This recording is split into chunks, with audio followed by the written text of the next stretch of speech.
Tingnan mo ngayon nung tiga-papriso. Ngayon, naga-priso na. Ito si Dilima, political prisoner doon siya. Buang bayan ng yawa. Priso, political prisoner. Negosyo kag Shabu.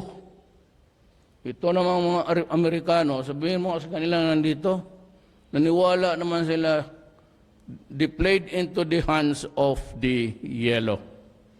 Tapos doon sa Amerika, yon sinisira tayo. Pareho kay Lenny, instead of promoting the goodwill, nagdal si Vice President, sige siya daldal about the Philippines. Yung mga congressman, mainit sa kanya ngayon. Gusto talaga siya i-impeach. Na mawala yan, medyo magulo yan, pero that is a constitutional process. Kung nasunod, wala tayong magawa. Hindi na magtagal kasi magastos sa gasolina yung sige ikot dyan. Wala naman papatay sa akin. Wala lang yung mga tao so, patayin ninyo ako, tapos, ano mangyari? Wala mga maranaw, patayin ninyo ako, o sige, tapos, ano? Ang ayaw ninyong gusto dumating, dadating yung Amerikano dito. Buti nga, kipatago-tago lang sila dyan pag nandyan ako. Kaya suya man yung mga buang na yan. Hindi sila. Sabihin ba sa kanila, hindi. Ang problema yung State Department nila. Katabla ng presidente halos kung abusado magsalita. Pinatayo, pakialam mo, may problema ako dito. 4 million drug addicts. What do you want me to do? Sit on my ass? Ganon yan. And nasali na lang yung revolusyon sa ang first declaration ko was lawless elements, kasali ang droga. Yun nga ang number 1. Isali ko na ngayon kasi ang sa rason na binigay ko sa Declaration of Martial Law, rebellion, I will come up with another general order. I think Lorenzana will do it. Siya yung administrador ng martial law. Wala man kayong masabi, military mo rin yung Philippine yan. Pati droga. Remember dito, walang warrant kailangan. Remember dito, I'd like to remind the entire Mindanao, walang warrant to search, to arrest. Yan ang tandaan ninyo.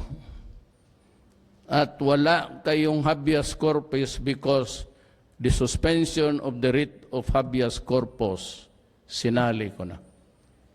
Na ngayon, nasa inyo yan. But I advise you, tapusin na lang natin. Kaya sabi ko, wag ninyo akong pilitin. Kaya kung pinilit nyo ako dyan, susulbahin ko lahat ng problema ang naiwan. We will go after drugs. And you can arrest them without warrant. And you can search their houses without a search warrant. Ngayon, kung ang martial law, if you are a law-abiding, God-fearing citizen of this country, wala ka talagang problema. I am the least. The soldiers and the policemen are the least. Yan ang pinagkamaliit na problema ninyo. Mas problema ninyo hanap buhay.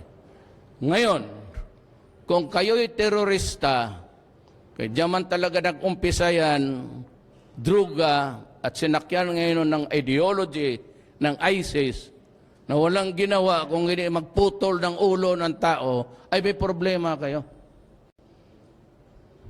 Kaya nandyan ang martial law, yan ang kakaputi sa mga pulis at sundalo ko. At ako, hindi ako papayag na may sundalo o pulis makulong. At sinasabi ko time and again, I and I alone, Presidente, will bear the responsibility for all consequences, for all kung anong mangyari nito. Akin yan. Akin yan at ako ang makulong.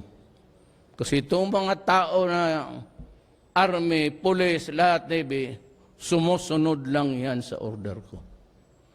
Yan ang dapat na marinig ninyo. It is a military rule. They take over certain functions from the civilians, and I will do it by general orders, pati ASO. Wala akong Congress except yung general order ko. Yung arrest, search, and seizure order, galing yan sa DND. Kung yan, para malaman ng lahat. Hindi na magtagal kasi meron pa akong hapunan na pinapangakuan. Hindi kasi ako Tagalog eh. So I have to go because it's about an hour flying back. Maraming salamat po.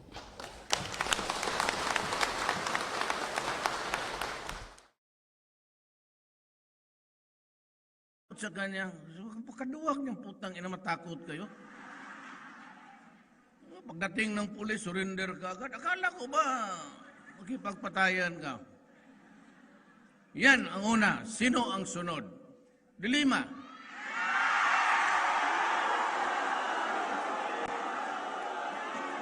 Gusto ako ipatanggal.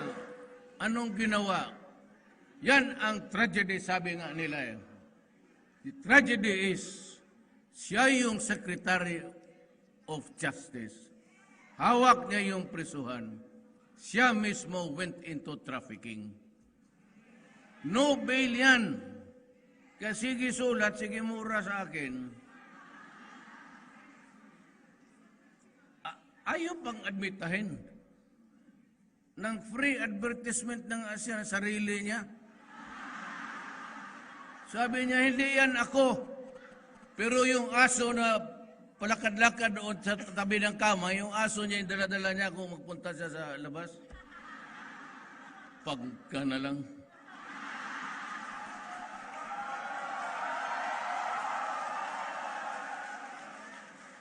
Alam mo, hinahanap ko talaga. Wala akong nakita sa Pilipinas. Hinahanap ko yung babae na napakakapal ang muka. Siya lang.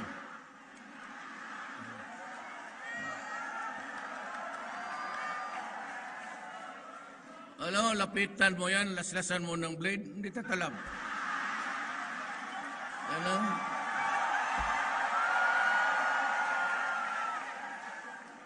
Classmate ko yan. Cum laude yan sa law. Binto ng gam. Baski ato asman totoo. I will never. Yung ganon lalo na babae, mag-imbento ako ng story. Hindi talaga ako papayag sa kanila, baski sino dito sa kabinet. No, do not do it. Huwag yan. Mag-imbento ka ng kaso, ganon. Tapos no bail, pakulong mo. Ngayon, mag-isa siya.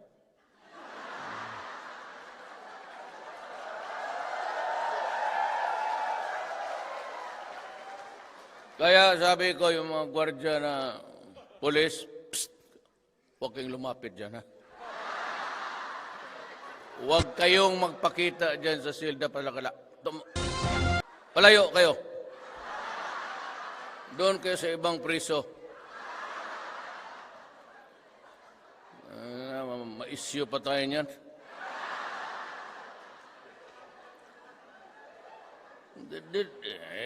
Yung gwardya pati yung driver, lahat na ratsada.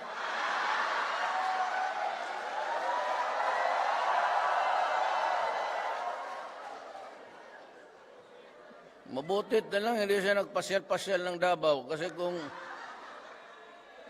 kung kabinat, wala na akong mahanap na iba na.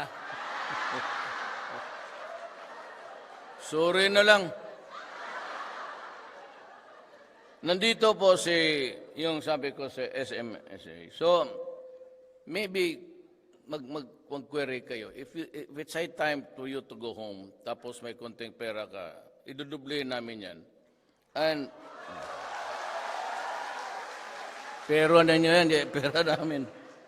Tapos, kasama ko po yung legal presidential advisor si Panelo. Sal, tumindig ka naman. Para makita na.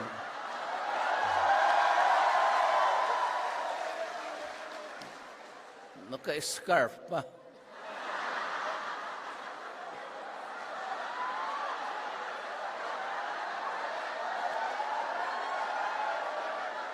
Hindi, ito si, wala yan, di yan, lalaki yan. Fashion, lang talaga. Fashion conscious lang niya.